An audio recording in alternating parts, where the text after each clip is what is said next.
ಸರಿ, ಯಾವುದ್ರಲ್ಲಿ ತಾನೇ ಲೈಫಲ್ಲಿ ಸೆಟ್ಲ್ ಆಗೋದು? ಓಕೆ, ಓದೋದ್ರಲ್ಲಿ ಸೆಟ್ಲ್ ಆಗೋದಾ? ಇಲ್ಲ. ಕೆಲಸದಲ್ಲಿ ಸೆಟ್ಲ್ ಆಗೋದಾ? ಇಲ್ಲ. ಸಂಪಾದನೆಯಲ್ಲಿ ಸೆಟ್ಲ್ ಆಗೋದಾ? ಇಲ್ಲ. ಫ್ಯಾಮಿಲಿಯಲ್ಲಿ ಸೆಟ್ಲ್ ಆಗೋದು?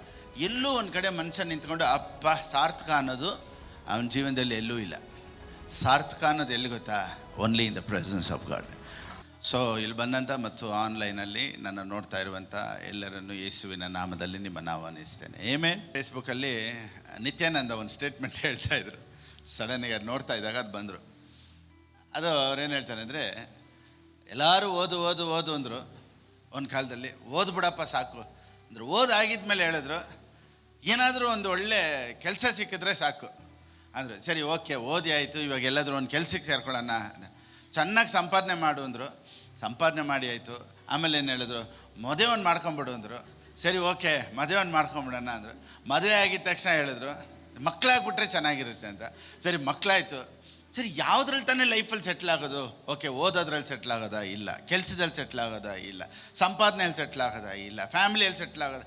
ಎಲ್ಲೂ ಒಂದು ಕಡೆ ಮನುಷ್ಯ ನಿಂತ್ಕೊಂಡು ಅಪ್ಪ ಸಾರ್ಥಕ ಅನ್ನೋದು ಅವನ ಜೀವನದಲ್ಲಿ ಎಲ್ಲೂ ಇಲ್ಲ. ಆಮೆನ್. ಸಾರ್ಥಕ ಅನ್ನೋದು ಎಲ್ಲಿ ಗೊತ್ತಾ? Only in the presence of god. Amen. ಆ ಪ್ರಸನ್ನತೆಯಲ್ಲಿ ಮಾತ್ರನೇ ಸಾರ್ಥಕ ಅಂತ ಬರೋದು. So world is so busy. ಲೋಕ ತುಂಬ ಬ್ಯುಸಿ. ಅದು ಮಾಡಬೇಕು, ಇದು ಮಾಡಬೇಕು, ಅದು ಮಾಡಬೇಕು, ಇದು ಮಾಡಬೇಕು. ಯಾರು ದೇವ್ರಿಗೆ ಟೈಮ್ ಕೊಡಬೇಕು, ಸಂತೋಷ ಎಲ್ಲಿದೆ, ನಿಜವಾದ ಸಮಾಧಾನ ಎಲ್ಲಿದೆ ಅಂತ ಇನ್ನೂ ಜನ ತಿಳ್ಕೊಳ್ದೆ ಅಲ್ಲಿ ಇಲ್ಲಿ ಇಲ್ಲೆಲ್ಲ ಓಡಾಡ್ತಾನೆ ಇದ್ದಾರೆ. ರೆಸ್ಟೇ ಇಲ್ಲ ಪಾಪ. ಕೆಲವ್ರಿಗೆ ರೆಸ್ಟ್ ಯಾವಾಗುತ್ತಾ? RIP ಇಂದಾಗ ಮಾತ್ರ ರೆಸ್ಟ್. ಅವ್ರಿಗೆ ರೆಸ್ಟ್ RIP ಅಂತ ಬಂದಾಗ ನಾವು ಹೆಂಗೆ ಗೊತ್ತಾ? ಜೀವನದಲ್ಲಿ ಇರಬೇಕಾದ್ರೇ we are fully in rest. ಆಮೇನ್. ಸರಿ, ಈಗ ಕ್ರಿಶ್ಚಿಯನ್ ಲೈಫ್ನ ಅನೇಕರು ಎಂಜಾಯ್ ಮಾಡದೇ ಇರೋದಕ್ಕೆ ಕಾರಣ ಏನು ಗೊತ್ತಾ? Lot of works, lot of pressures. ದೇವ್ರ ಬಗ್ಗೆ ಸರಿಯಾಗಿ ನಮಗೆ ಬೋಧನೆ ಮಾಡದೇ ಇರೋದ್ರಿಂದ ನಮಗೆ ಕ್ರಿಶ್ಚಿಯಾನಿಟಿನ ಎಂಜಾಯ್ ಮಾಡೋಕ್ಕಾಗ್ತಾ ಇಲ್ಲ. ನೋಡಿ, Christianity is not based on perfection. Christianity is based on affection. I mean, ದೇವರ ಪ್ರೀತಿ, ಐಕ್ಯತೆ ಅನ್ನೋದು ನಮ್ಗೆ ಗೊತ್ತಾಗಿಲ್ಲ ಅಂದರೆ ಕ್ರಿಶ್ಚಿಯಾನಿಟಿ ಗೊತ್ತಾಗೋದಿಲ್ಲ. ಐ ಮೀನ್, ನೋಡಿ, ಎಲ್ಲ ಮತದವರು ಏನು ಹೇಳ್ತಾರೆ, ಎಲ್ಲ ಜಾತಿ ಏನು ಹೇಳ್ತಾರೆ ಗೊತ್ತಾ? ನೀನು ಹಿಂಗೇ ಇರಬೇಕು, ಪರ್ಫೆಕ್ಟಾಗಿರಬೇಕು. ಸೊ ಎಲ್ಲ ಮತಗಳು ನಮ್ಮ ಹತ್ರ ಎದುರು ನೋಡೋದೇನು ಗೊತ್ತಾ? ಪರ್ಫೆಕ್ಷನ್. ಆದರೆ ಯೇಸು ಸ್ವಾಮಿ ಮಾತ್ರನೇ ನಮ್ಮ ಹತ್ರ ರಕ್ತ ಕೊಟ್ಟುಬಿಟ್ಟು ಹೇಳ್ತಾರೆ, ಈ ರಕ್ತ ನಿನಗಾಗಿ ಸುರಿಸಲ್ಪಟ್ಟಂಥ ರಕ್ತಪ್ಪ. ನೋಡಿ, ಇವಾಗ ಯಾರೆಲ್ಲ ಕಮ್ಯುನಿಯನ್ನಲ್ಲಿ ತೊಗೊಳ್ತಾರೋ ಅವರೆಲ್ಲ ಹಿಂಗೆ ಹೋದಾಗ ನೋಡಿ, ಇವಾಗ ಕೆಲವ್ರು ಮಕ್ಕಳು ಹಿಂಗೆ ಹೋದಾಗ ಹೇಳ್ತಾರೆ, ಅದು ನನ್ನ ರಕ್ತ ಅಂತಾರೆ. ನಮ್ಮ ಮಕ್ಕಳು ಏನಾದರೂ ನಮ್ಮ ರಕ್ತನ ಬಿಟ್ಕೊಡೋಕ್ಕಾಗುತ್ತಾ ಅಂತ ಹೇಳ್ತಾರೆ. ಯಾಕೊತ್ತಾ? ಆ ರಕ್ತ ಅಂದ್ರೇ ಒಂದು ಅಫೆಕ್ಷನ್. ಸೊ ಯೇಸು ಸ್ವಾಮಿನ ನಂಬಿರೋರು, ಯೇಸು ಸ್ವಾಮಿ ಜೊತೆ ಇರೋರು, ಕಮ್ಯುನಿಯನ್ನಲ್ಲಿ ಪಾಲ್ಗೊಳ್ಳೋರು, ಇವರೆಲ್ಲ ಹೋಗ್ತಾ ಇದ್ದಂಗೆ ದೇವ್ರು ಏನು ಹೇಳ್ತಾರೆ ಗೊತ್ತಾ? ಅಲ್ಲೋಡು ನನ್ನ ರಕ್ತ ಹೋಗ್ತೈತೆ, ಆಗೋ ನನ್ನ ರಕ್ತ ಕುಂತೈತೆ, ಆಗೋ ನನ್ನ ರಕ್ತ ಆಡ್ತೈತೆ. ಸೊ ನಾವು ಬಂದು ಪರ್ಫೆಕ್ಷನ್ ಬೇಸಲ್ಲಿ ದೇವ್ರನ್ನ ಹುಡ್ಕೋಕೆ ನೋಡ್ತೀವಿ. ನಾನು ಇನ್ನೂ ಸರಿ ಹೋಗ್ಬೇಕು, ಇನ್ನೂ ಹಂಗೆ ಮಾಡಬೇಕು, ಇದು ಮಾಡಬೇಕು, ಆಮೇಲೆ ಇನ್ನೂ ಮೊಣಕಾಲಲ್ಲಿ ನಿಲ್ಲಬೇಕು, ಉಪವಾಸದಲ್ಲಿರಬೇಕು. ನೋಡಿ, ಓವರ್ ಪ್ರೆಷರ್ ಕೊಟ್ಟು ಕೊಟ್ಟು ಕೊಟ್ಟು ಕೊಟ್ಟು ನಮ್ಮನ್ನು ದೇವ್ರ ಹತ್ರದಿಂದ ದೂರ ಮಾಡಿಬಿಟ್ರು ಇವತ್ತು. So we are not able to enjoy the presence of God. ಯಾಕೆಂದರೆ ಇವತ್ತು ನಮ್ಮ ಮೇಲೆ ಅನೇಕ ಭಾರಗಳನ್ನು ಹೊತ್ತುಬಿಟ್ರು. ನೋಡಿ, ಯೇಸು ಸ್ವಾಮಿ ಅನೇಕ ಪಾಪಿಗಳನ್ನು ಈಸಿಯಾಗಿ ತಗೊಂಬಂದ್ಬಿಟ್ರು. ಈಗ ಒಂದು ಸಮಾರಿಟನ್ ವುಮೆನ್, ಸಮಾರಿಯ ಸ್ತ್ರೀ, ಅವಳು ಲೈಫ್ ನೋಡಬೇಕಾದ್ರೆ ಅವಳಿಗೆ 5 ಮದುವೆ ಆಗಿತ್ತು, 6ನೇದು ಲಿವಿಂಗ್ ರಿಲೇಷನ್ಶಿಪ್. ಆದರೆ ಅವಳ ಹತ್ರ ಹೋಗಿ ಮಾತಾಡಿದ್ರು. ಅವಳು ಹೋಗ್ಬಿಟ್ಟು ಫುಲ್ ಗಾಸ್ಪಲ್ ಹೇಳಿ ಊರನ್ನೇ ಕರ್ಕೊಂಬಂದ್ಬಿಟ್ಲು. ಸೊ ನೋಡಿ, 1 ನಿಮಿಷದಲ್ಲಿ ಲೈಫ್ ಹೆಂಗೋ ಇದ್ದಿದ್ದನ್ನು ಚೇಂಜ್ ಮಾಡಿಬಿಟ್ರು. ಜಕ್ಕಾಯನು ಟ್ಯಾಕ್ಸ್ ಕಲೆಕ್ಟರ್, ಸುಂಕ ವಸೂಲಿ ಮಾಡ್ತಾ ಇದ್ದಾನೆ. ಜಕ್ಕಾಯನೇ ಅಂದು ಬಾಪ ಇಳಿದು ಬಾ, ನಾನು ಇವತ್ತು ನಿಮ್ಮ ಮನೆಗೆ ಬರ್ತೀನಿ ಅಂತ ಪಟ್ಟಂತ ಅವನು ಇಳಿದು ಬಂದ್ಬಿಟ್ಟ. ಮೀನು ಹಿಡಿಯೋರು ಬಂದ್ಬಿಟ್ರು, ವ್ಯಭಿಚಾರಿ ಸ್ತ್ರೀ. ಅವಳನ್ನ ಏನು ಮಾಡಿಬಿಟ್ರು, ಹೋಗಮ್ಮ ಇನ್ಮೇಲೆ ತಪ್ಪು ಮಾಡಬೇಡ. ಸೊ ಇಂಥವ್ರನ್ನೆಲ್ಲ ನೋಡಿ ದೇವ್ರು ಬೇಗ ಕರ್ಕೊಂಬಂದ್ಬಿಟ್ರು. ಆದರೆ ಈ ಪರಿಸರನ ಕರ್ಕೊಂಬರೋಕ್ಕೆ ತುಂಬ ಕಷ್ಟ ಆಗೋಯ್ತು. ಯಾಕೆ ಗೊತ್ತಾ? Religion, tradition. ಇದು ನಮ್ಮ ಚರ್ಚು, ನಾವು ESI, ನಾವು CSI, ನಾವು ಮೆಥಡಿಸ್ಟು, ನಾವು ಬ್ಯಾಪ್ಟಿಸ್ಟು, ನಾವು ಪೆಂಟೆಕೋಸ್ಟು. ಇದೆಲ್ಲನೂ ಏನು ಮಾಡಿಬಿಡ್ತೈತೆ ಅಂದರೆ ನಮ್ಮನ್ನು ಕರೆಕ್ಟಾಗಿ ದೇವ್ರ ಪ್ರಸನ್ನತೆ ಎಂಜಾಯ್ ಮಾಡೋಕ್ಕೆ ಬಿಡೋದಿಲ್ಲ. ಐ ಮೀನ್ ನಾವು ಯಾವ ಡಿನಾಮಿನೇಷನ್ ಅನ್ನೋದು ನಮಗೆ ಮುಖ್ಯನೇ ಇಲ್ಲ. Are we enjoying the presence of God? That is the real church. Amen. So ದೇವ್ರ ಪ್ರೀತಿ ಗೊತ್ತಿಲ್ಲ ಅನ್ನೋನಿಗೆ ದೇವ್ರು ಗೊತ್ತಿಲ್ಲ. ಈಗ ಇಬ್ಬರು ಮಕ್ಕಳು, ಪ್ರಾಡಿಗಲ್ ಸನ್, ಕೆಟ್ಟ ಕುಮಾರ, ಒಳ್ಳೆಯವನು, ಅಣ್ಣ ತಮ್ಮ. ಈಗ ಇಬ್ಬರಲ್ಲಿ ಒಳ್ಳೆಯವರು ಯಾರು? ಅಣ್ಣನ ತಮ್ಮನ ಒಳ್ಳೆಯವರು? ಅಣ್ಣ ಅಲ್ವಾ? ಆದರೆ ಇಬ್ಬರಲ್ಲಿ ಹೀರೋ ಯಾರು? ತಮ್ಮ. ಈಗ ಹೆಂಗ್ ಪಾಸ್ಟರ್ ನೀವು ಅವನ್ನ ಹೀರೋ ಅಂತೀರಾ? ಕ್ಯಾಮ್ರಾ ಯಾರಿಂದೆ ಹೋಯ್ತು? ಯಾವಾಗ ಕ್ಯಾಮ್ರಾ ಒಬ್ರು ಹಿಂದೆ ಹೋಗುತ್ತೋ ಅವರೇ ಹೀರೋ. ಇಲ್ಲಿ ಚಿಕ್ಕವನು ಮನೆ ಬಿಟ್ಟು ಆಚೆ ಹೋದ, ಕ್ಯಾಮ್ರಾ ಎಲ್ಲಿ ಹೋಯ್ತು? ಸರಿ, ಓಕೆ. ಇವಾಗ ಹಳೆ ಒಡಂಬಡಿಕೆಯಲ್ಲಿ ಯಾಕೋಬ್ ಒಳ್ಳೆಯವನ ಅಥವಾ ಏಸಾ ಒಳ್ಳೆಯವನ? ಕ್ಯಾಮ್ರಾ ಯಾರಿಂದೆ ಹೋಯ್ತು? Heart matters. ಇವತ್ತು ನಾವು ತುಂಬ ಪರ್ಫೆಕ್ಷನಲ್ಲಿ ಇದ್ರೇ ದೇವ್ರು ಮಾತಾಡೋದು, ಅದ್ಭುತ ನಡೆಯೋದು, ಅದೆಲ್ಲ ಇಲ್ಲ. ಪ್ರೀತಿಯಲ್ಲೇ ದೇವ್ರು ಮಾಡೋದು. ಅದಕ್ಕೇ ಇವತ್ತು ನಾವು ಎಷ್ಟು ಅವರ್ ಪ್ರೇಯರ್ ಮಾಡಬೇಕು, ಪರಿಶುದ್ಧತೆಯನ್ನು ಹೆಂಗೆ ಕಾಪಾಡ್ಕೊಬೇಕು, ಎಷ್ಟು ಪರಿಶುದ್ಧವಾಗಿರಬೇಕು. ಅದಕ್ಕಿಂತ ದೇವ್ರು ಎಷ್ಟು ಒಳ್ಳೆಯವರು, ದೇವ್ರು ಎಷ್ಟು ನಿನ್ನ ಮೇಲೆ ಪ್ರೀತಿ ಇಟ್ಟಿದ್ದಾರೆ, ದೇವ್ರು ನಿನಗಾಗಿ ಏನೆಲ್ಲ ಮಾಡ್ತಾರೆ, ಏನೆಲ್ಲ ಮಾಡಿದ್ದಾರೆ, ಇದನ್ನೆಲ್ಲ ತಿಳ್ಕೊಳ್ತಾನೆ ಅದ್ಭುತಗಳು ತಾನಾಗೇ ನಡೆಯುತ್ತೆ. ಸರಿ, ಓಕೆ, ನೀವು ಹೇಳ್ಬೋದು ಪಾಸ್ಟರ್ ಕ್ಯಾಮ್ರಾ ಬಂದ್ಬಿಟ್ಟು ಹೀರೋ ಹಿಂದೆ ಹೋಯ್ತು. ಓಕೆ, ದೇವ್ರು ಯಾರ ಜೊತೆ ಇದ್ದರು? ಕ್ಯಾಮ್ರಾ ಎಲ್ಲಿದೆಯೋ ಅಲ್ಲೇ ಇದ್ದರು. ಇವಾಗ ಮ್ಯೂಸಿಕ್ ಓಡ್ತಾಯಿತ್ತು ಒಳಗಡೆ, celebration, full music, full party ನಡೀತೈತೆ ಒಳಗಡೆ. ಅಣ್ಣ ಎಲ್ಲವನೇ? ಆಚೆ ಅವನೇ. ಇವಾಗ ಅಪ್ಪ ಎಲ್ಲವರೇ? ಪಾರ್ಟಿಯಲ್ಲಿ.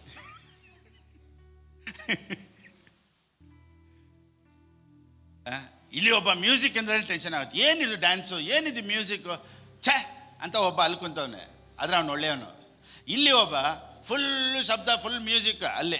ಇವಾಗ ದೇವ್ರಿಗೆ ಯಾವ್ದು ಇಷ್ಟ ಅಂತ ನಾವು ಹೆಂಗೆ ಕಂಡುಹಿಡಿಯೋದು ಅಂದರೆ, ದೇವ್ರು ಎಲ್ಲಿದ್ರು ಅಂತ ಚೆಕ್ ಮಾಡಬೇಕು. ಅಪ್ಪ ಎಲ್ಲಿದ್ರು? ಕ್ಯಾಮ್ರಾ ಎಲ್ಲಿತ್ತು ಅಲ್ಲಿದ್ರು. ಸೆಲೆಬ್ರೇಷನ್ ಎಲ್ಲಿತ್ತು ಅಲ್ಲಿದ್ರು.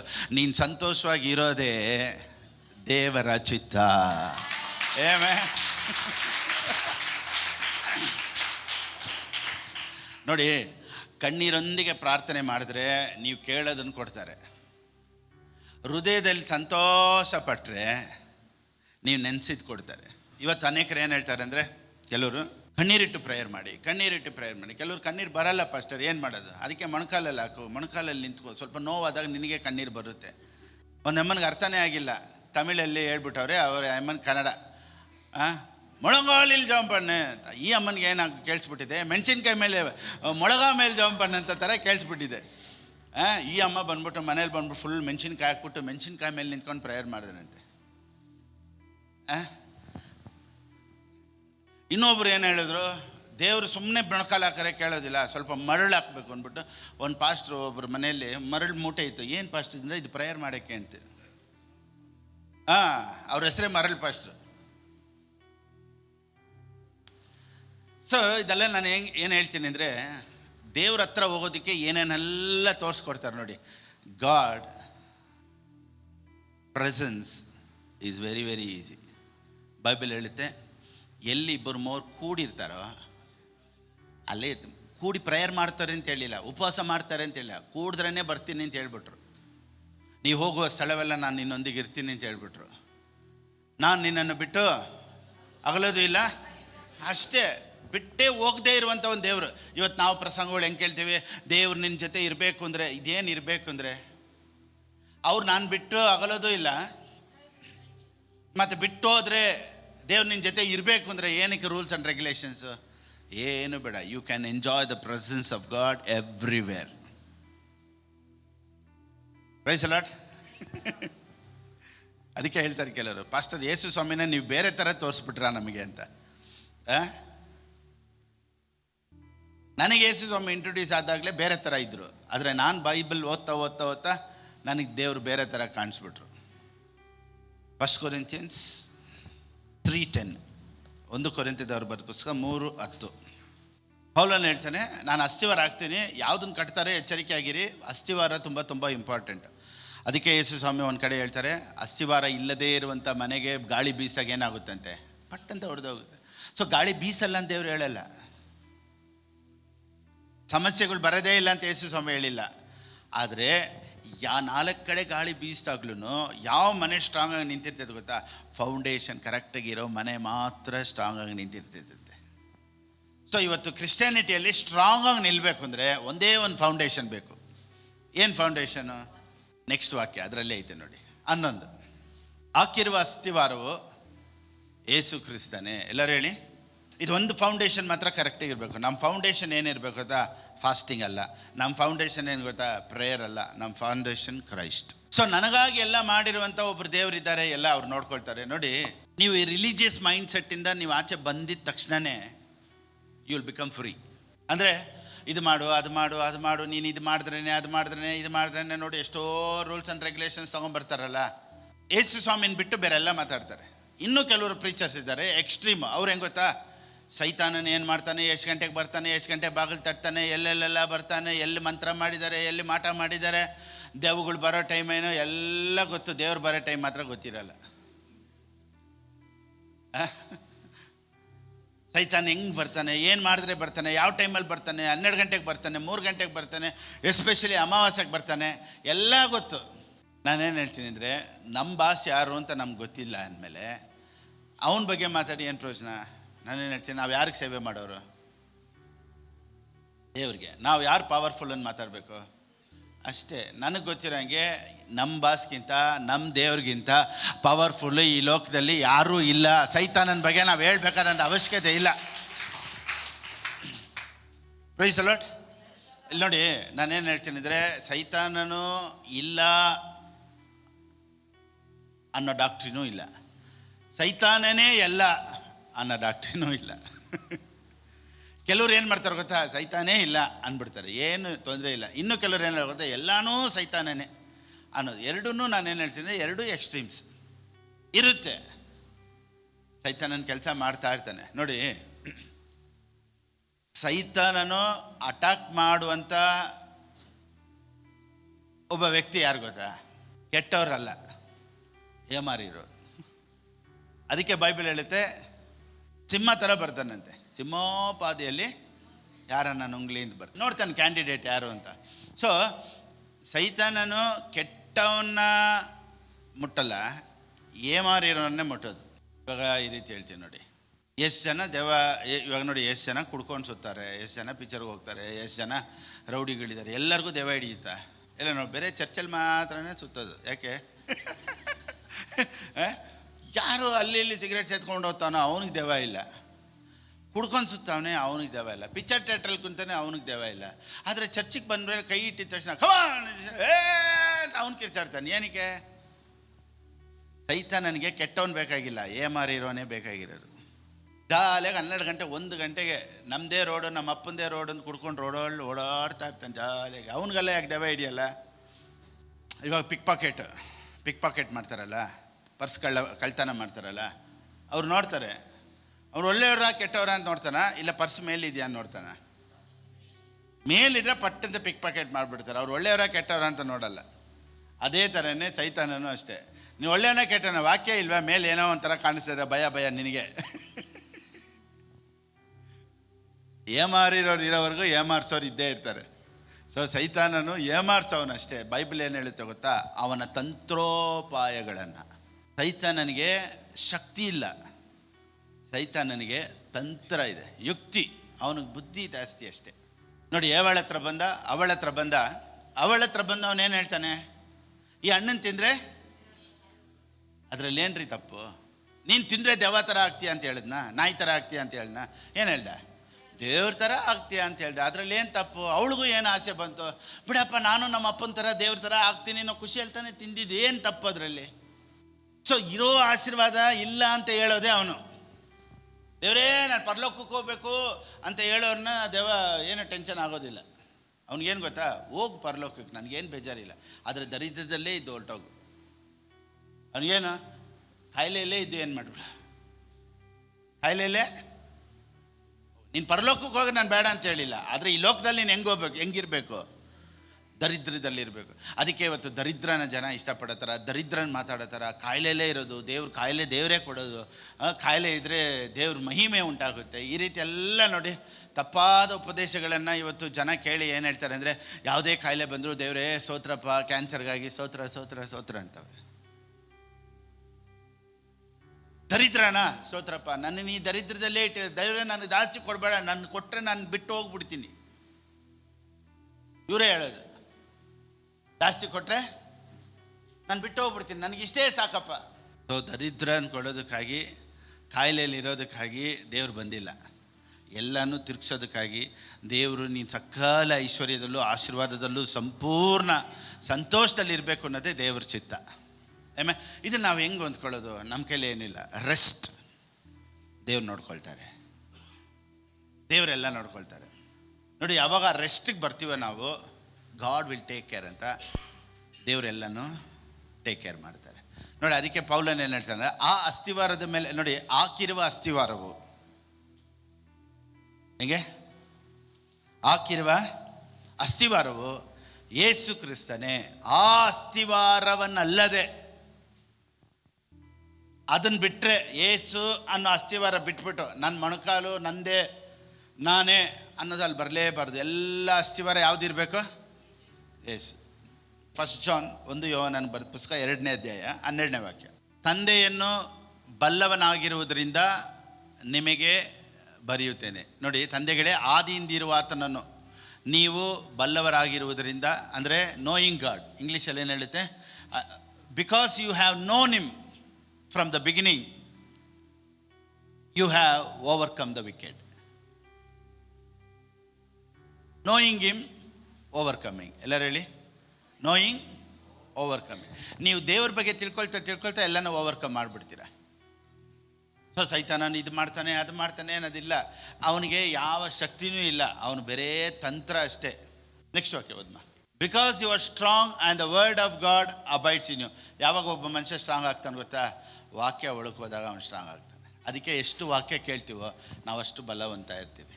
ಅದಕ್ಕೆ ನಮಗೆ ಬಲ ಬಂದ್ಬಿಟ್ಟು ಉಪವಾಸದಲ್ಲಿ ಬರೋದಿಲ್ಲ, ಪ್ರಾರ್ಥನೆಯಲ್ಲೂ ಬರೋದಿಲ್ಲ, ವಾಕ್ಯದಲ್ಲಿ ಮಾತ್ರನೇ ಬರೋದು. ಸೈತಾನನು ಯಾವಾಗ ಬರ್ತಾನೆ ಅಂತ ಬೈಬಲ್ ಹೇಳುತ್ತೆ? ವಾಕ್ಯ ಕೇಳಿದೊಡನೆ ಬರ್ತಾನಂತೆ. ಯಾಕೆ ಗೊತ್ತಾ? ಅವನಿಗೆ ಒಂದೇ ಒಂದು ಭಯ.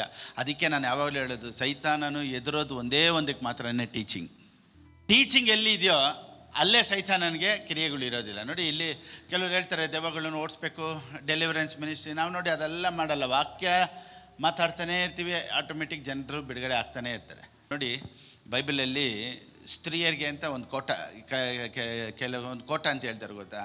ಅವ್ರಿಗೆ ನೋಡಿ ಕೆಲವೊಂದು ಪೆನ್ಷನ್ಸು ಯಾರಿಗೆ? ಬೇರೆ ಮಹಿಳೆಯರಿಗೆ ಮಾತ್ರ, ಅವ್ರಿಗೆ ಮಾತ್ರ ಬಸ್ಸಲ್ಲಿ ಫ್ರೀ. ಇವಾಗ ಇದೆಯಾ? ಕ್ಯಾನ್ಸಲ್ ಆಯಿತಾ? ಇದೆಯಾ? ಹಾಂ, Aadhaar card PAN card link ಮಾಡಿ ಏನೋ ಹೇಳ್ತಾರೆ ನೋಡಿ. ಈ ಥರ ಬೈಬಲಲ್ಲಿ ಕೆಲವೊಂದು ಸ್ತ್ರೀಯರಿಗೆ ದೇವರು ಭಾಳ ಅದ್ಭುತಗಳನ್ನು ಮಾಡಿದ್ದಾರೆ. ಆಮೇಲೆ ಈಗ ಎಲ್ಲ ರಿಸರೆಕ್ಷನ್ನು, ಎಲ್ಲ ಪುನರುತ್ಥಾನ ಆಗಿರೋದು ಬೈಬಲೆಲ್ಲ ಹೆಂಗೆ ಗೊತ್ತಾ? ಸ್ತ್ರೀ ಕನೆಕ್ಷನ್ನೇ. ಹಳೆ ಒಡಂಬಡಿಕೆಯಲ್ಲಿ ಬಿದುವೆ ಮಗನನ್ನು ಎಬ್ಬರಿಸಿದ್ರು. ಏನಕ್ಕಾಗಿ ಎಬ್ಬರಿಸಿದ್ರು? ಅವ್ರ ಅಮ್ಮನಿಗಾಗಿ ಅಲ್ವಾ? ಹೊಸ ಒಡಂಬಡಿಕೆಯಲ್ಲಿ ಒಬ್ಬಳನ್ನ ಡೆಡ್ ರೈಸ್ ಮಾಡಿದ್ರು. ಅವಳ ಹೆಸರು, ಅವಳನ್ನ ಏನು ಹೇಳ್ತಾರೆ? ತಲಿತಕುಂ ಅಂತಾರೆ. ಅಲ್ಲಿ ಲೇಡೀಸ್. ಇನ್ನೊಂದು ಕಡೆ ಹೋಗ್ತಾರೆ, ಹುಡುಗ ಸತ್ತೋಗಿರೋ ಹುಡುಗನ್ನೇ ಎಬ್ಬರಿಸ್ತಾರೆ. ಏನು ಗೊತ್ತಾ? ಅವ್ರ ಅಮ್ಮನಿಗಾಗಿ. ಲಾಜರ್ನ ಎಬ್ಬರಿಸಿದ್ದು ಯಾರಿಗಾಗಿ? ಮಾರ್ತಲ್ ಮರಿಯಾಗ. ನೋಡಿ, ಎಲ್ಲ ರಿಸರೆಕ್ಷನ್ ಈಸ್ ಕನೆಕ್ಟೆಡ್, ಎಲ್ಲ ಸ್ತ್ರೀ ಕನೆಕ್ಟೆಡೇ ಎಲ್ಲನೂ. ಸೊ ಬೈಬಲಲ್ಲಿ ಹೆಂಗೆ ಗೌರ್ಮೆಂಟಲ್ಲಿ ಸ್ತ್ರೀಯರಿಗೆ ಅಂತ ಕೆಲವೊಂದು ಸ್ಪೆಷಲ್ ಪ್ಲೇಸ್ ಇದೆಯೋ, ಬೈಬಲಲ್ಲಿ ಸ್ತ್ರೀಯರಿಗೆ ಸ್ವಲ್ಪ ಸ್ಪೆಷಲ್ ಪ್ಲೇಸನ್ನು ದೇವರು ಇಟ್ಟಿದ್ದಾರೆ.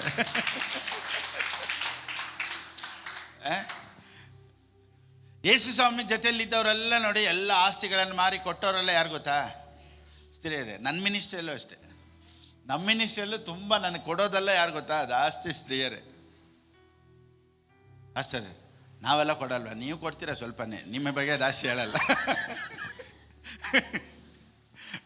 ಆದರೆ ಮೆಜಾರಿಟಿ ಯಾರು ನನ್ನ ಸೇವೆಯಲ್ಲಿ ಫುಲ್ಲಾಗಿ ನನ್ನ ಕಡೆ ನಿಲ್ಲೋರು ಕೊಡೋರೆಲ್ಲ ನೋಡಿದ್ರೆ ಎಲ್ಲನೂ ಬಂದ್ಬಿಟ್ಟು ಅಧಿಕವಾಗಿ ಸ್ತ್ರೀಯರೇ. ಅವ್ರು ಹೇಳ್ತಾರೆ, ಪಾಸ್ಟರ್ ನಾನು ಇದು ಹಿಂಗೆ ನಿಮಗಾಗಿ ಸೇರಿಸಿಟ್ಟೆ. ಈ ಥರ ನೋಡಿ, ಎಷ್ಟೋ ಸ್ಯಾಕ್ರಿಫೈಸ್ಗಳನ್ನು ಮಾಡಿ ದೇವ್ರಿಗಾಗಿ ಕೊಡೋರು ಇದ್ದಾರೆ.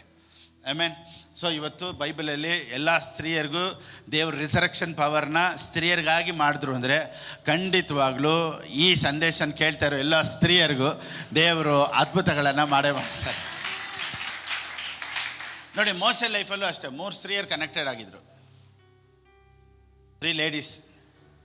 ಫಸ್ಟು ಹುಟ್ಟಿದ ತಕ್ಷಣ ಅವರಮ್ಮ ಬಚ್ಚಿಟ್ಲು. 2ನೇದು ಸಿಸ್ಟರ್ ಹುಟ್ಟಿಯಲ್ಲಿ ತಗೊಂಬರ್ತಾಳೆ. 3ನೇದು ಫರೋನ ಮಗಳು ಎತ್ಕೊಂಡೋಗಿ ಅರಮನೆಗೆ ಸೇರಿಸ್ತಾಳೆ. ಈ ಸ್ತ್ರೀಯರು ಇರಲಿಲ್ಲ ಅಂದರೆ ಇವತ್ತು ಮೋಶೆ ಕಥೆನೇ ಇಲ್ಲ.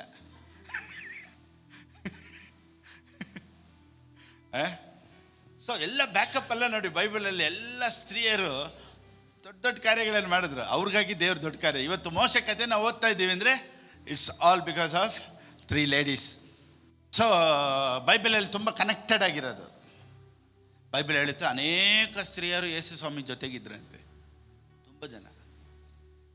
ಸೊ ಇವತ್ತು ಅನೇಕರು, ಪಾಸ್ಟರ್ ನಮ್ಮ ಮಗ ರಕ್ಷಣೆ ಹೊಂದಬೇಕು, ಪಾಸ್ಟರ್ ನಮ್ಮ ಗಂಡ ಚರ್ಚಿಗೆ ಬರಬೇಕು, ನಮ್ಮ ಗಂಡ ರಕ್ಷಣೆ ಹೊಂದಬೇಕು. ಇವತ್ತು ಅನೇಕ ಸ್ತ್ರೀಯರು ನನ್ನನ್ನು ಫಾಲೋ ಮಾಡ್ತಾ ಇರೋರು. ಇವತ್ತು ನಿಮಗಾಗಿ ಈ ವಾಕ್ಯನ ಮಾತಾಡಿದ್ದಾರೆ ದೇವರು.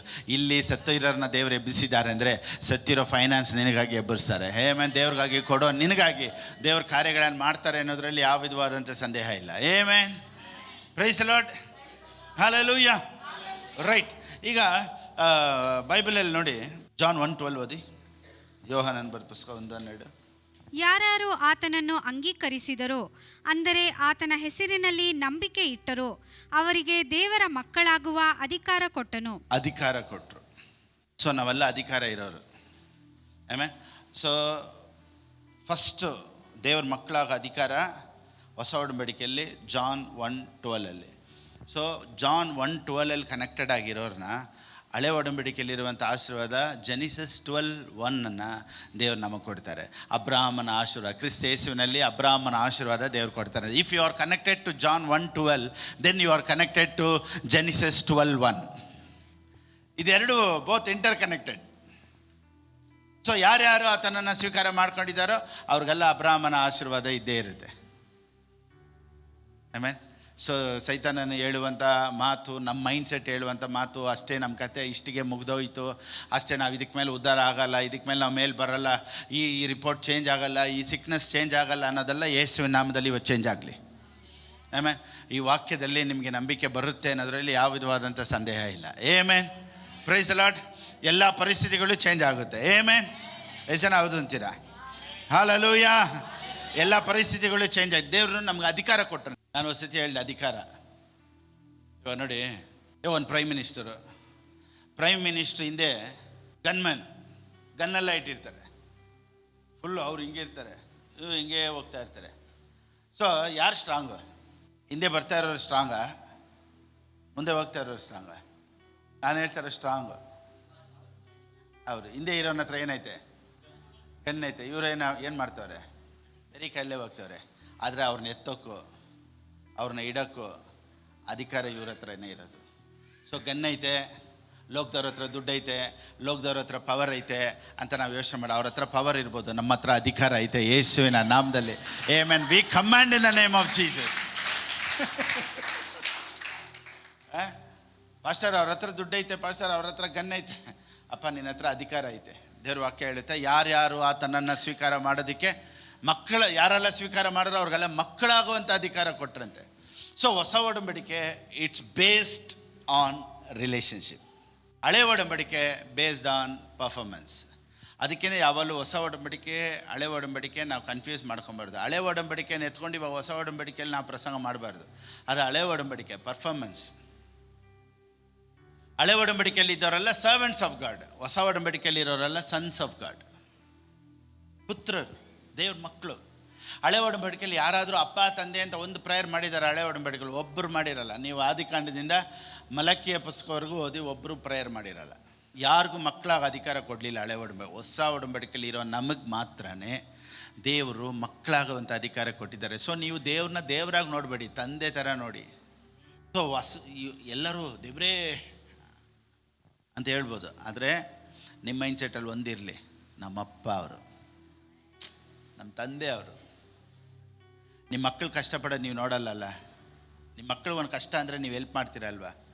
ಅವನು ಒಳ್ಳೆಯವನಾಗಿರಲಿ ಕೆಟ್ಟವನಾಗಿರಲಿ, ನಿಮ್ಮ ಮಗನೇ. ಅದೇ ರೀತಿಯೇ ಹೊಸ ಒಡಂಬಡಿಕೆಯಲ್ಲಿ ನೀವು ದೇವ್ರ ಮಕ್ಕಳಾಗಿರೋದ್ರಿಂದ ನೀವು ಕೆಟ್ಟವರಾಗಿರ್ತೀರಾ ಒಳ್ಳೆಯವರಾಗಿರ್ತೀರ ಅಲ್ಲ, ನೀವು ದೇವ್ರ ಮಕ್ಕಳಾಗಿದ್ದೀರಾ.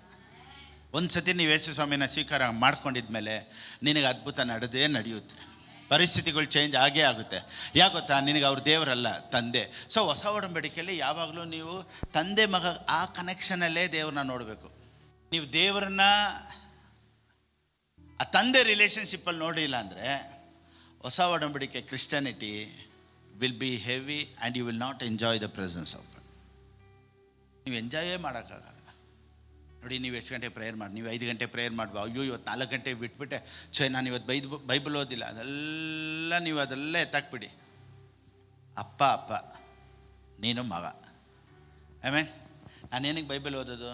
ಬೈದಲ್ಲ, ಪ್ರೀತಿಯಲ್ಲಿ. ಹೊಸ ಒಡಂಬಡಿಕೆಯಲ್ಲಿ ಅದಕ್ಕೆ ಕೊಡೋದನ್ನು ಸಹ ದೇವರೇನು ಹೇಳ್ಬಿಟ್ರು ಗೊತ್ತಾ, ಯಾವನಾದರೂ ತನ್ನ ಹೃದಯದಲ್ಲಿ ನೇಮಿಸಿ ಪ್ರೀತಿಯಲ್ಲಿ ಕೊಟ್ಟರೆ ಅವನ ಮೇಲೆ ದೇವ್ರಿಗೆ ಸಂತೋಷ ಇರುತ್ತೆ. ಅದಕ್ಕೆ ಹೇಳುತ್ತೆ, ಸಂತೋಷವಾಗಿ ಕೊಡುವವನ ಮೇಲೆ ದೇವ್ರಿಗೆ ಏನಿದೆ ಅಂತೆ? ಪ್ರೀತಿ ಇದೆ. ಆಮೇಲೆ ಹೊಸ ಒಡಂಬಡಿಕೆಯಲ್ಲಿ ಹಿಂಗೆ ಕೊಡಬೇಕು ಅಂತ ಏನಿಲ್ಲ, ಪ್ರೀತಿಯಲ್ಲಿ ಮಾಡಬೇಕು. ಹೊಸ ಒಡಂಬಡಿಕೆಯಲ್ಲಿ ಹಿಂಗೆ ಪ್ರೇಯರ್ ಮಾಡಬೇಕು, ಹಂಗೆ ಪ್ರೇಯರ್ ಮಾಡಬೇಕು ಅಲ್ಲ, ಪ್ರೀತಿಯಲ್ಲಿ ಮಾಡಬೇಕು. ಹಿಂಗೆ ಬೈಬಲ್ ಓದಬೇಕು, ಇಷ್ಟೇ ಓದಬೇಕಿಲ್ಲ, ಪ್ರೀತಿಯಲ್ಲಿ ಓದಬೇಕು. ನೋಡಿ, ಪ್ರೀತಿಯಲ್ಲಿ ಮಾಡಿದ್ರೆ ಸಿಕ್ಕಾಪಟ್ಟೆ ಮಾಡ್ತೀವಿ. ಭಯ ಇಕ್ಸಿ ಮಾಡಿದ್ರೆ ನಾವು ಸ್ವಲ್ಪನೇ ಮಾಡೋದು. ಪ್ರೀತಿಯಲ್ಲಿ ಮಾಡಿದ್ರೆ ನೀವು ನೋಡಿ, ಪ್ರೀತಿಯಲ್ಲಿ ಪ್ರೇಯರ್ ಮಾಡೀನಿ, ನೀವು ಟೈಮ್ ಹೋಗೋದೇ ಗೊತ್ತಾಗಲ್ಲ.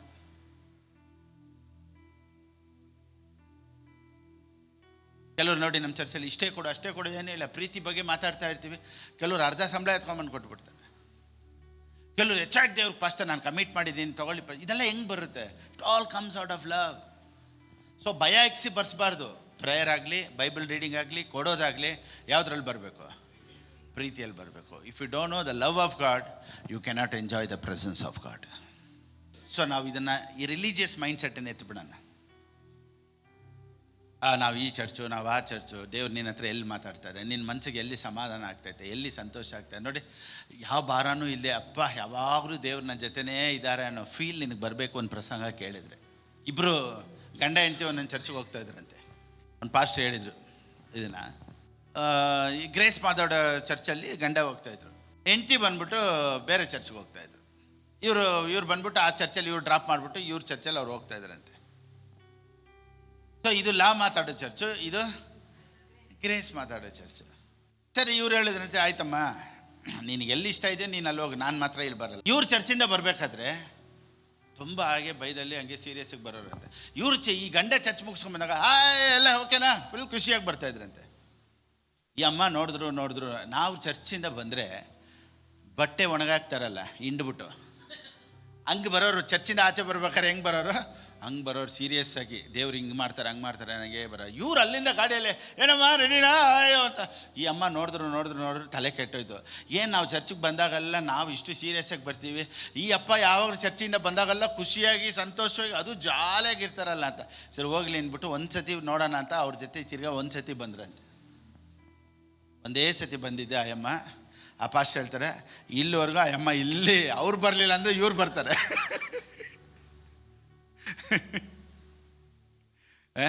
ಒಂದು ಸತಿ ಲವ್ ಆಫ್ ಗಾಡ್ನ ಟೇಸ್ಟ್ ಮಾಡಿಬಿಟ್ರೆ, ಒಂದು ಸತಿ ಫ್ರೀಡಮ್ ಆಫ್ ಗಾಡ್ನ ನೀನು ಟೇಸ್ಟ್ ಮಾಡಿಬಿಟ್ರೆ, you will never leave the presence of God. ಆ ಅಮ್ಮ ಅವತ್ತೇ ಹೇಳಿದ್ರಂತೆ, ಹೋಗಿದ್ದು ಒಂದೇ ವಾರಕ್ಕೆ ಹೇಳ್ಬಿಟ್ಟೆ, ಇದಕ್ಕೇನ ನಮ್ಮ ಯಜಮಾನ್ರು ಇಷ್ಟು ಖುಷಿಯಾಗಿ ಬರೋದು, ಇಂಥ ಪ್ರಸಂಗ ಇಲ್ಲಿದೆ, ಇದನ್ನು ನಾನು ಅನುಭವಿಸ್ದೆ, ಇಷ್ಟು ದಿವಸ ಬಿಟ್ಟುಬಿಟ್ನಲ್ಲ ಅಂದ್ಬಿಟ್ಟು ಆವತ್ತಿಂದ ಗಂಡ ಹೆಂಡತಿ ಒಂದೇ ಕಡೆ ಹೋಗೋಕ್ಕೆ ಸ್ಟಾರ್ಟ್ ಮಾಡಿದಂತೆ. ನೋಡಿ, ಎಲ್ಲಿ ಗ್ರೇಸ್ ಮಾತಾಡ್ತೀವೋ, ಎಲ್ಲಿ ಲವ್ ಆಫ್ ಗಾಡ್ ಮಾತಾಡ್ತೀವೋ, ಅಲ್ಲಿ ಸ್ಟ್ರಿಕ್ಟ್ ಇಲ್ಲದೇ ಇರೋ ಥರ ಇರುತ್ತೆ, ಆದರೆ ಅಲ್ಲೇ ಬಿಡುಗಡೆ ಇರೋದು. ಅಲ್ಲೇ we can enjoy the presence of god. ಅಲ್ಲಿ ದೇವ್ರು ಇದ್ದಾರೆ ಅನ್ನೋದು ಯಾವಾಗಲೂ ನಮ್ಮ ಮೈಂಡಲ್ಲಿ ಇರುತ್ತೆ. ಯಾವಾಗಲೂ ದೇವ್ರು ಇದ್ದಾರೆ ಬಿಡಪ್ಪ, ನೋಡ್ಕೊಳ್ತಾರೆ. ಎಷ್ಟೇ ಪ್ರಾಬ್ಲಮ್ ಬರಲಿ ಬಿಡು, ದೇವ್ರು ನೋಡ್ಕೊಳ್ತಾರೆ. ಇಲ್ಲಿ ಹೋದಾಗ ಏನಾಗುತ್ತೆ, ನಮ್ಮ ಭಯ ಆಗುತ್ತೆ. ಓಹೋ, ನಾನು ಇದನ್ನು ಮಾಡಿಲ್ಲ ಅಂತಲೇ ನನಗೆ ಇಷ್ಟು ಕಷ್ಟನಾ? ಯಾಕೆ ಕ್ಲಾಸ್ ಆಯಿತು? ಒಂದು ವೇಳೆ ನಾನು ಸರಿಯಾಗಿ ಪ್ರೇಯರ್ ಮಾಡಿಲ್ವೇನೋ?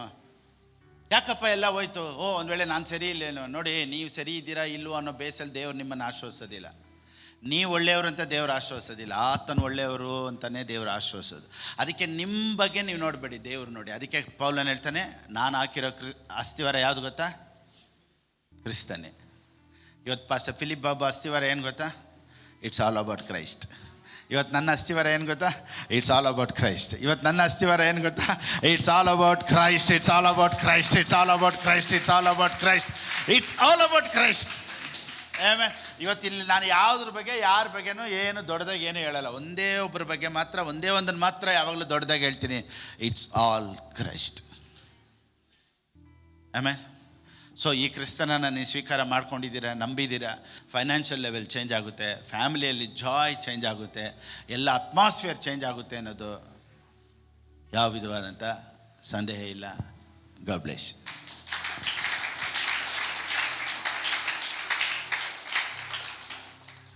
ಆನ್ಲೈನಲ್ಲಿ ನೋಡ್ತಾ ಇರೋರು ದೇವರ ರಾಜ್ಯಕ್ಕಾಗಿ ಕೊಡಬೇಕು ಅನ್ನೋರು ಹೇಗೆ ಕೊಡಬೇಕು ಅನ್ನೋದು ಸ್ಕ್ರೀನಲ್ಲಿದೆ. ಆ ರೀತಿ ನೀವು ಕೊಡ್ಬೋದು. ದೇವರು ನಿಮ್ಮನ್ನು ಆಶೀರ್ವದಿಸಲಿ. ಆಮೆನ್. ನಾವೆಲ್ಲರಾಗಿ ಎದ್ದು ನಿಂತ್ಕೊಳ್ಳೋಣ. ಪ್ರೀತಿ ಸ್ವರೂಪಿಯೇ, ಇವತ್ತು ನಮ್ಮೊಂದಿಗೆ ನೀನು ಮಾತನಾಡಿದ್ದಕ್ಕಾಗಿ ಸ್ತೋತ್ರ. ನಾವು ಹಾಕಿದಂಥ ಅಸ್ಥಿವಾರವು ಕ್ರಿಸ್ತನೇ. ಹೌದು ರಾಜ, ನಿನ್ನನ್ನು ನಂಬಿ ಬಂದಂಥ ಜನರು ಯಾವತ್ತೂ ನಾಚಿಕೆ ಪಟ್ಟು ಹೋಗೋದಿಲ್ಲಪ್ಪ. ಇವತ್ತು ಯಾವ ಪರಿಸ್ಥಿತಿಯಲ್ಲಿ ಬಂದಿದ್ದಾರೋ ಎಲ್ಲ ಪರಿಸ್ಥಿತಿಗಳು ಯೇಸುವಿನ ನಾಮದಲ್ಲಿ ಬದಲಾವಣೆ ಆಗಲಿ ರಾಜ. ದೇವರೇ, ಈ ವಾಕ್ಯವು ಅದ್ಭುತಗಳನ್ನು ಮಾಡುತ್ತೆ ಅನ್ನೋದರಲ್ಲಿ ಯಾವ ವಿಧವಾದಂಥ ಸಂದೇಹ ಇಲ್ಲ. ದೇವರೇ, ಈ ವಾಕ್ಯನ ಮಾತಾಡೋದಕ್ಕೆ ದೇವರು ಕೊಟ್ಟಂಥ ಈ ದಿನಕ್ಕಾಗಿ, ಈ ಸಮಯಕ್ಕಾಗಿ ನಿನಗೆ ಕೋಟಿ ಕೋಟಿ ಸ್ತೋತ್ರಪ್ಪ. ಎಲ್ಲ ಘನತೆ ಮಹಿಮೆ ನಿನಗೆ ಸಲ್ಲಿಸಿ ಯೇಸು ಕ್ರಿಸ್ತನ ನಾಮದಲ್ಲಿ ಪ್ರಾರ್ಥಿಸ್ತೇನೆ ತಂದೆಯೇ. ಆಮೇನ್, ಆಮೇನ್. ನನ್ನ ಮನವೇ ಯೆಹೋವನನ್ನು ಕೊಂಡಾಡು, ನನ್ನ ಸರ್ವೇಂದ್ರಗಳೇ ಆತನ ಪವಿತ್ರ ನಾಮವನ್ನು ಕೀರ್ತಿಸಲಿ. ನನ್ನ ಮನವೇ ಯೆಹೋವನನ್ನು ಕೊಂಡಾಡು, ಆತನು ಮಾಡಿದಂಥ ಉಪಕಾರಗಳಲ್ಲಿ. ಆಮೇನ್. ನಮ್ಮ ಕರ್ತನಾದ ಯೇಸು ಕ್ರಿಸ್ತನ ಕೃಪೆಯು, ತಂದೆಯಾದ ದೇವರ ಪ್ರೀತಿ, ಪವಿತ್ರಾತ್ಮನ ಅನ್ಯೋನ್ಯತೆಯು ಯಾವಾಗಲೂ ಎಂದೆಂದಿಗೂ ನಮ್ಮೊಂದಿಗಿರಲಿ. ಆಮೇನ್, ಆಮೇನ್, ಆಮೇನ್, ಆಮೇನ್. Praise Lord. God bless you all. Praise God.